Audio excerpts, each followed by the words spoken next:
Viver na divina vontade é fundir-se nessa. 4 de janeiro de 1925. Tendo completado todo o dia, eu pensava comigo: que mais me resta fazer? E dentro de mim ouvi uma voz que dizia: resta-te fazer a coisa mais importante, o teu último ato de te fundires na vontade divina. Então pus-me, segundo o meu costume, a fundir todo o meu pobre ser na vontade suprema. E enquanto fazia isso, parecia-me que os céus se abriam e eu ia ao encontro de toda a corte celeste, e todo o céu vinha ao meu encontro. E o meu doce Jesus me disse: filha minha, fundir-te na minha vontade é o ato mais solene, o maior, o mais importante de toda a tua vida. Fundir-te na minha vontade é entrar no âmbito da eternidade, abraçá-la, beijá-la e receber o depósito dos bens que a vontade eterna contém.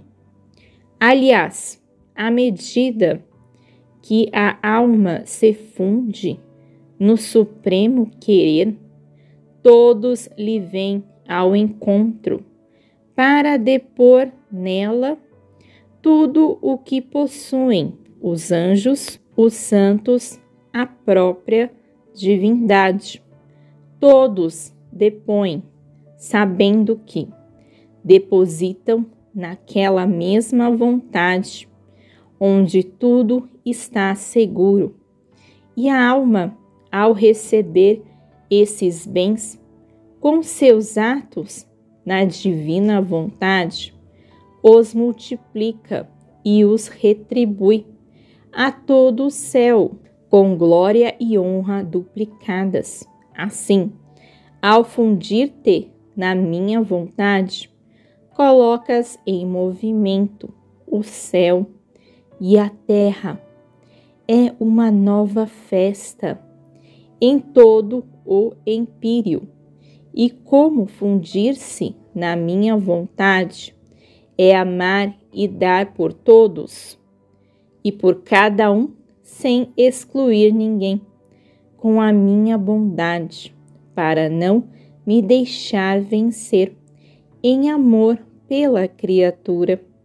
Eu deponho nela os bens de todos e todos os bens possíveis que contenho. Não pode faltar espaço onde depor todos os bens, porque a minha vontade é imensa e se presta a receber tudo. Se soubesses o que fazes e o que sucede ao te fundires na minha vontade, arderias de desejo de te fundires continuamente. Em seguida a isso, eu pensava se deveria ou não escrever aquilo que está acima.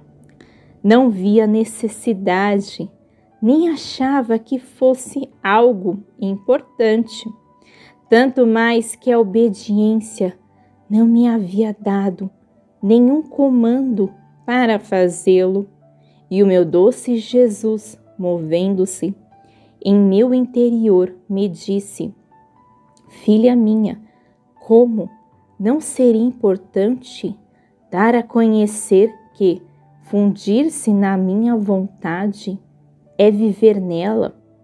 A alma recebe como em depósito todos os meus bens divinos e eternos. Os próprios santos disputam entre si para depor os seus méritos na alma fundida na minha vontade, porque sentem nela a glória, o poder do meu querer, e se veem glorificados de modo divino pela pequenez da criatura.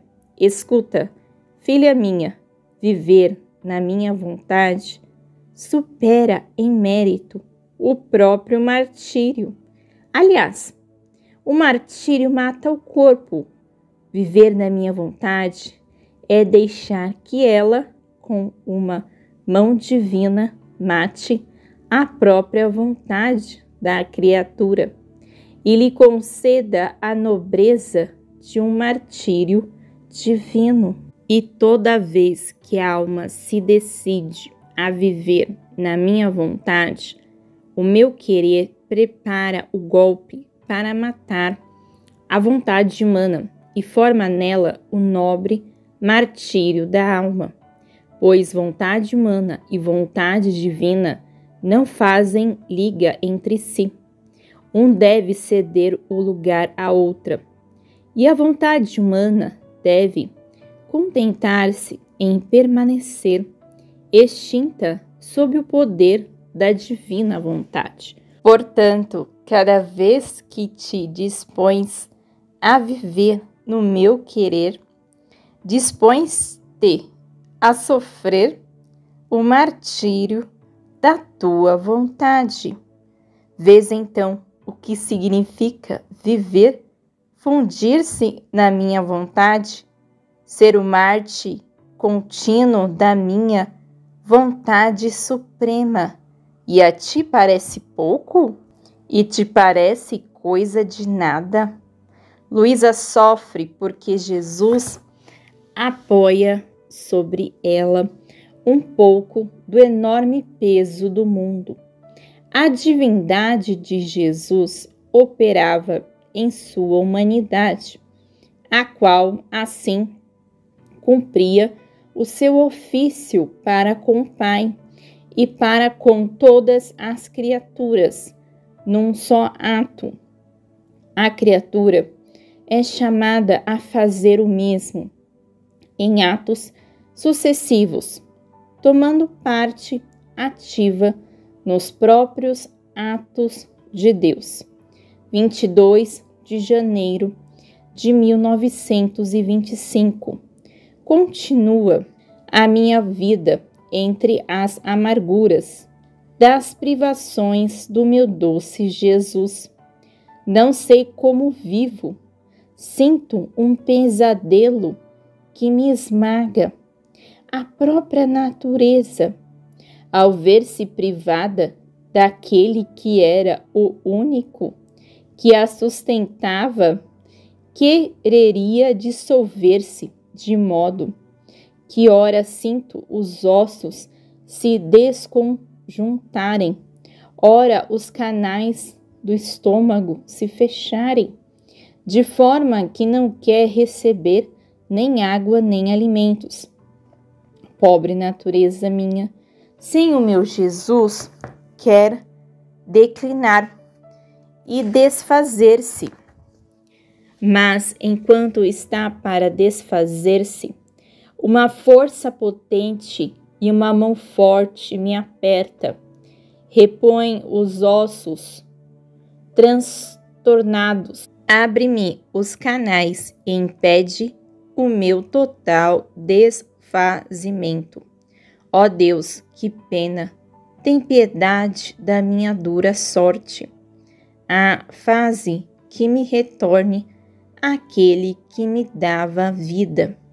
Ou então que, pagando minha pobre natureza, o tributo da morte, minha pobre alma suba lá para o alto, ao seio do meu Jesus, onde nunca mais nos separaremos.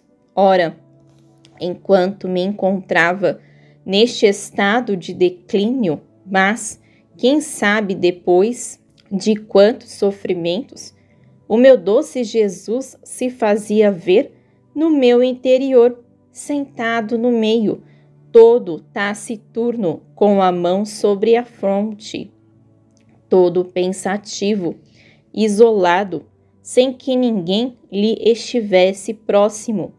E embora estivesse dentro de mim, havia tanto espaço em mim que eu estava longe dele e ele longe de mim, de modo que só Jesus. Então, a qualquer custo, eu queria aproximar-me, dizer-lhe uma palavrinha, fazer-lhe companhia em sua solidão.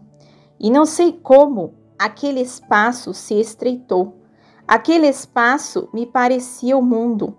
Jesus estava no centro e parecia pensativo quanto à sorte do mundo, que corre precipitoso ao seu desfazimento. Mais ainda, Jesus tomou um ponto daquele espaço e o apoiava sobre mim. Eu me sentia esmagada sob o peso, mas estava contente, porque o meu Jesus, a minha vida, estava perto de mim. Assim, ao vê-lo próximo, teria querido chorar para movê-lo à piedade do meu estado dilacerante. Teria querido dizer-lhe, quem sabe, quantas coisas, mas que nada. Apenas lhe disse: Jesus, não me deixes mais. Não vês que, sem ti, não posso resistir neste exílio? E ele, todo bondade: não te deixo, não. Essa é uma acusação que queres fazer ao teu Jesus. Eu nunca deixo ninguém. As criaturas se afastam de mim, não eu delas. Ao contrário, eu as sigo. Portanto, não me queiras fazer mais essa afronta de que eu possa te deixar. E depois não viste tu que eu estava dentro de ti, não fora de ti? E não só eu, mas o mundo inteiro contigo. Então eu, olhando para Jesus, via a sua inteligência mais que um sol, e todos os pensamentos de Jesus, como tantos raios que saíam daquele sol, e, alongando-se, percorriam todos os pensamentos das criaturas passadas, presentes e futuras. Esses raios caminhavam para tomar como que em punho todas as inteligências criadas e substituírem-se como glória perene ao Pai, reparação completa de tudo, intercessão de todos os bens para todas as inteligências criadas.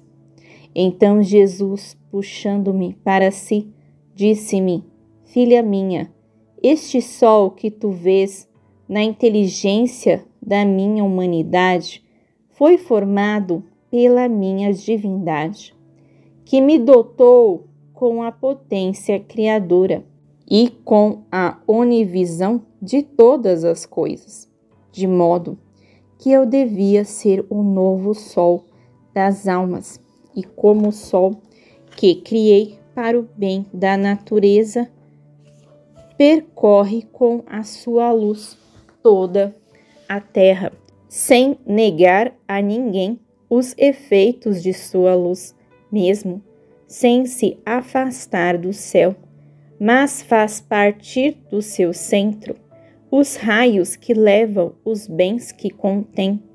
Assim a minha divindade, sem afastar-se de mim, com sua luz inacessível, me formava uma irradiação de luz. Esses raios penetravam todos e tudo, e eu, a cada instante, percorria cada pensamento, palavra e ato de todas as criaturas e me constituía glória perene ao meu Pai por cada pensamento, ato, palavra, etc., de todas as gerações humanas. Essa luz, enquanto se elevava ao Pai Celeste, descia para tomar como que em punho todos os atos humanos, para iluminá-los, aquecê-los e repará-los. Assim, sobre cada ato humano pende uma luz, que continuamente quer fazer-lhe o bem. Em mim, fazer isso era como que connatural.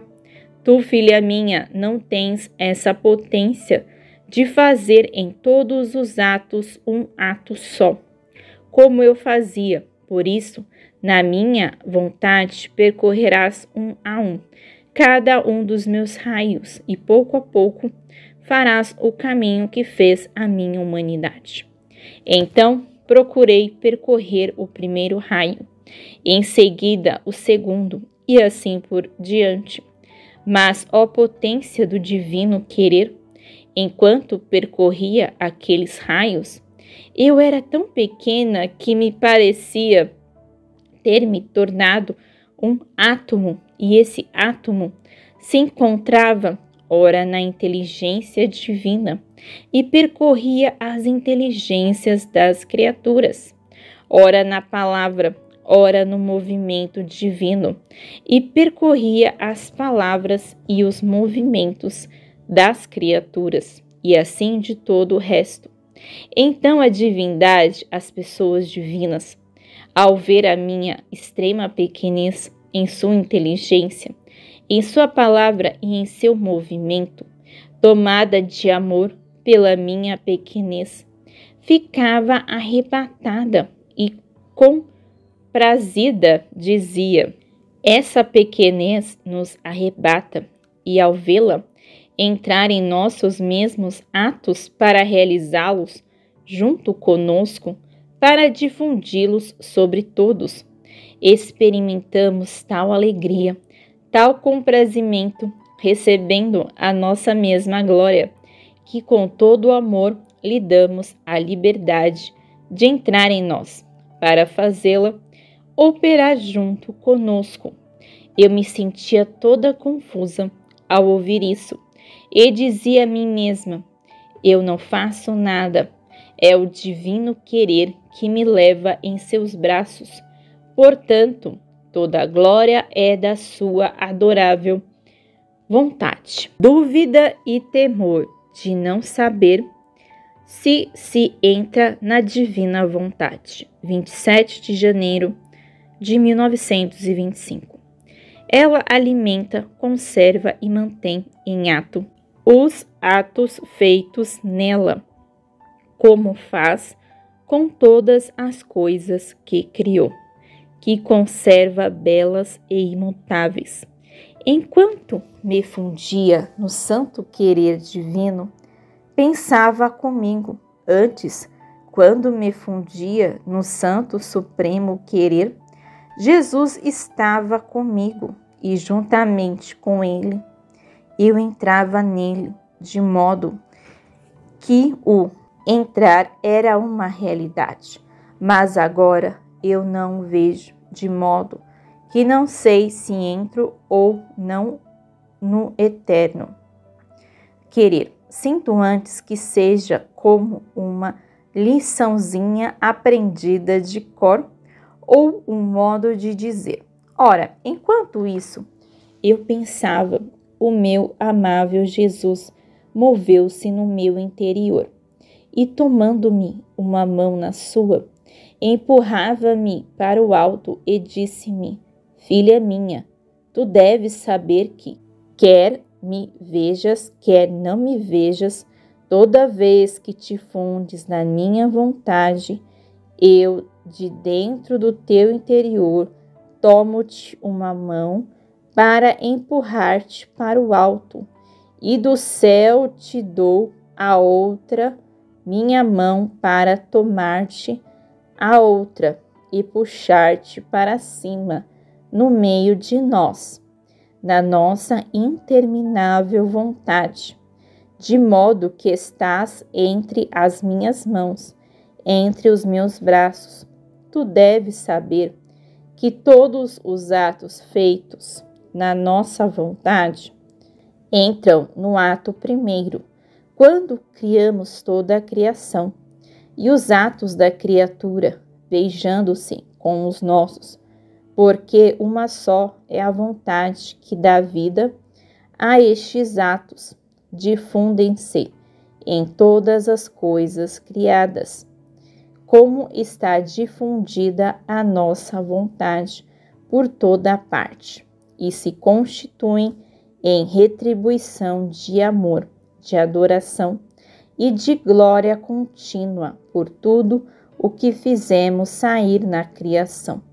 Somente tudo o que se faz na nossa vontade começa quase juntamente conosco a dar-nos reciprocidade de amor perene, adoração em modo divino, glória que nunca termina. E como o amor que nutrimos por todas as coisas por nós criadas, tanto que não permitimos que saíssem da nossa vontade, como as criamos. Assim todas permaneceram conosco, e a nossa vontade se fez conservadora e alimentadora de toda a criação. E por isso todas as coisas se conservam, sempre novas, frescas e belas, não crescem nem decrescem, porque por nós foram criadas todas perfeitas, e por isso não sujeitas a alteração alguma, porquanto todas conservam o seu princípio, porque se fazem alimentar e conservar pela nossa vontade, e permanecem ao nosso redor a decantar a nossa glória. Ora, o operar da criatura na nossa vontade entra nas nossas obras, e a nossa vontade se faz alimentadora, conservadora e ato do mesmo ato da criatura. E estes atos feitos na nossa vontade pela criatura se colocam ao nosso redor e, infundidos em todas as coisas criadas, decantam a nossa perpétua glória. Como é diverso o nosso operar daquele da criatura, e o amor com que nós operamos, e é tanto o amor pela obra que fazemos, que não permitimos que ela saia de nós, a fim de que nada perca da beleza com que foi feita. Em vez disso, a criatura, se opera, não sabe mantê-la consigo. Pelo contrário, muitas vezes não sabe o que foi feito da sua obra, se foi manchada ou se dela fizeram um trapo, sinal de pouco amor pelas suas próprias obras. E como a criatura saiu do seu princípio, isto é, da primeira divina vontade, de onde teve a origem, perdeu o verdadeiro amor para com Deus, para consigo mesma e para com as suas obras. Somente este homem que eu quis que estivesse na minha vontade, por sua vontade, não forçado, porque eu amei mais do que a todas as outras coisas criadas, e quis que fosse como um rei no meio das minhas obras. Ingrato, quis sair do seu princípio, por isso transformou-se e perdeu o seu frescor e beleza, e ficou sujeito a alterações e mudanças contínuas, e por mais que eu o chame para que retorne ao seu princípio, ele se faz de surdo e finge não me escutar, mas é tanto meu amor que o espero e continuo a chamá-lo. O estado doloroso em que se encontra a divina vontade no meio das criaturas se torna manifesto em Jesus. A divina vontade vem do céu para habitar nas almas, mas não pode reinar, nem por do que é seu, se a vontade humana não lhe cede o lugar.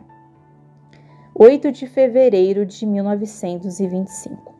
Nesta manhã, o meu doce Jesus se fazia ver tão sofredor que a minha pobre alma se sentia consumir de compaixão. Tinha todos os membros deslocados, chagas profundas e tão exasperadas que gemia e se contorcia sob a acerbidade do espasmo e se pôs junto de mim, como se quisesse fazer-me participe de suas penas.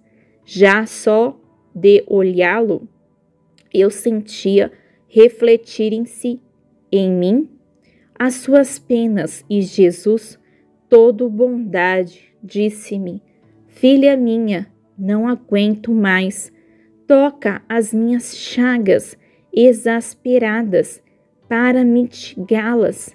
Imprime sobre elas o teu beijo de amor, a fim de que o teu amor mitigue o espasmo que sinto. Este meu estado tão doloroso é o verdadeiro retrato do estado em que se encontra a minha vontade no meio das criaturas. Está no meio delas, mas como que dividida, porque fazendo elas a sua vontade e não a minha, ela fica deslocada e chagada pelas criaturas. Por isso, une a tua vontade à minha e dá um refrigério ao meu deslocamento. Eu o estreitei a mim e beijei as chagas das mãos. Ó, como estavam exacerbadas por tantas obras, até mesmo santas, mas que não tinham o seu princípio na vontade de Deus. Para lhe mitigar o espasmo, eu as apertava entre minhas mãos, e Jesus se deixava fazer tudo. Antes ele o queria, e assim fiz com as outras chagas, tanto que quase toda a manhã ele permaneceu sempre comigo. Por fim, antes de me deixar, disse-me: filha minha, tu me mitigaste, sinto os ossos no lugar, mas sabes tu quem pode mitigar-me e reunir os meus ossos deslocados? Quem faz reinar em si a minha vontade. Quando a alma põe de lado a sua vontade, não lhe dando sequer um ato de vida, a minha vontade faz-se senhora na alma, reina, comanda e impera. Encontra-se como se estivesse em sua casa, isto é, como na minha pátria celeste. Sendo, pois, casa minha, sou o Senhor, ponho do que é meu, porque, como habitação minha, posso pôr o que quero para fazer dela o que quero, e recebo a maior honra e glória que a criatura me pode dar. Em vez disso, quem quer fazer a sua vontade, faz-se Senhor, dispõe, comanda, e a minha vontade fica como uma pobre estrangeira, não cuidada e, se necessário, desprezada.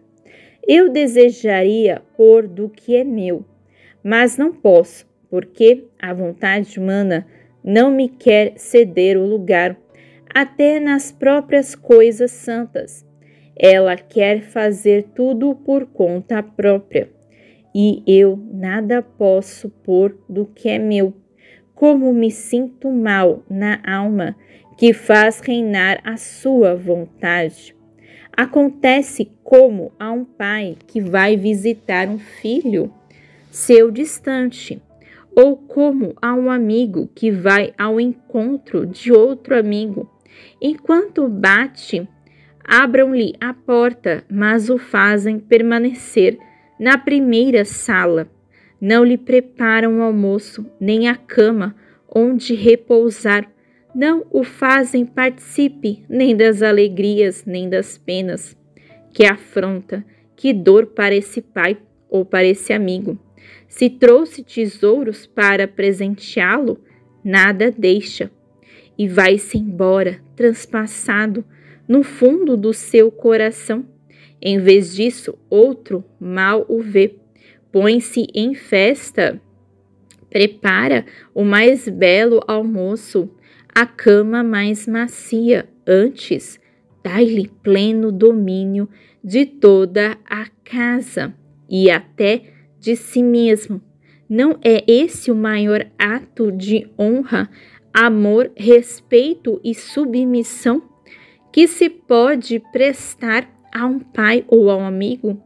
Que coisas belas e boas não lhe deixarão para compensar tamanha liberdade? Tal é a minha vontade, vem do céu, para habitar nas almas, e em vez de me fazerem Senhor, tratam-me como um estrangeiro e um desamparado, mas a minha vontade não se afasta, apesar de me manterem como estrangeiro. Permaneço no meio delas, esperando para lhes dar os meus bens, as minhas graças e a minha santidade.